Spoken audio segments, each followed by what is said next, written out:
was the caracal. The common names are caracal, Persian lynx, African lynx, desert lynx, or African caracal. The scientific name is Caracal caracal.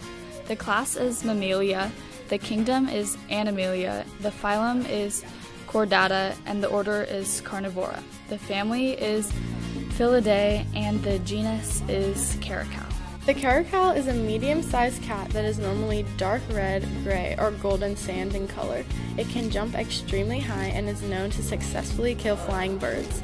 They weigh about 26 pounds in adulthood, and they are about 2.4 feet in length. The most likely time to see them is dusk and dawn, but they are occasionally awake during the day. The related species are cats, jaguars, leopards, lions, lynx, and tigers. The associated species are African golden cats, serval, lynx, the marbled and bay cat, and the Asian golden cat. Predators are lions, tigers, hyenas, and humans. Caracals occasionally tend to feed on small livestock, and this leads to humans killing caracals to protect their livestock. This has resulted in the extermination of thousands of caracals annually. The caracal is widely distributed in Africa and the Middle East. They are only absent from the equatorial forest. The habitat they can mostly be found in is the woodlands, thickets, scrub forest, plains, and the rocky hills, as well as in the dry woodlands, desert, and the savanna with some cover. In zoos, they are cared for by getting jumping platforms, shade, logs, water and vegetation, shelter, privacy, security, vertical space to climb, elevated feeding, and bungee feeders. This is why the Oregon Zoo has high rocks, tall grass, and shelter for their caracals. The caracal has many structural adaptations, such as ear tufts, which focus sound into its ears, and it has very powerful hind legs, which allow it to jump very high.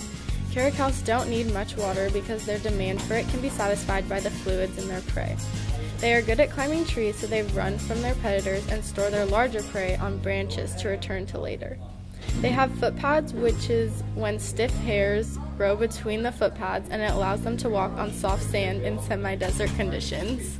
The caracal also has some behavioral adaptations, like being nocturnal and day hunters so they can get extra food. They like to be solitary or stay in pairs. The males and females are both territorial animals, but this varies on habitats and locations. Prey is detected by sight or sound, stalked, and rushed from close range. They hunt birds, small animals, reptiles, insects, and sometimes plant matter. They also hunt larger animals, occasionally like ostrich or antelope fawns. When the female caracals are ready to mate, they have a change of scent in their urine, letting males know they are ready.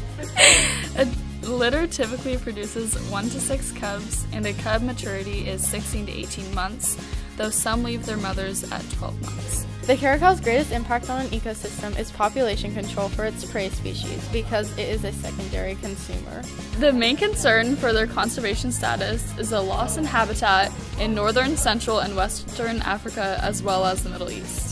In zoos, caracals are expected to live for 13 years, and one bad thing is that they are confined to a small area, whereas their ancestors got to roam all of Africa. In the Oregon Zoo, there are 2 caracals named Peggy and Cricket, who have had 2 litters of kittens together. Cricket likes to be high up on the rocks, and Peggy prefers being down low in the grass. This leads us to believe that we saw Peggy at the zoo. An organization called the Big Cat Rescue Group is located in Tampa, Florida. It protects over 100 species of cats in the wild. In South Africa, another organization called the Cat Conservation Trust also provides information and awareness of endangered and threatened large cats in the wild.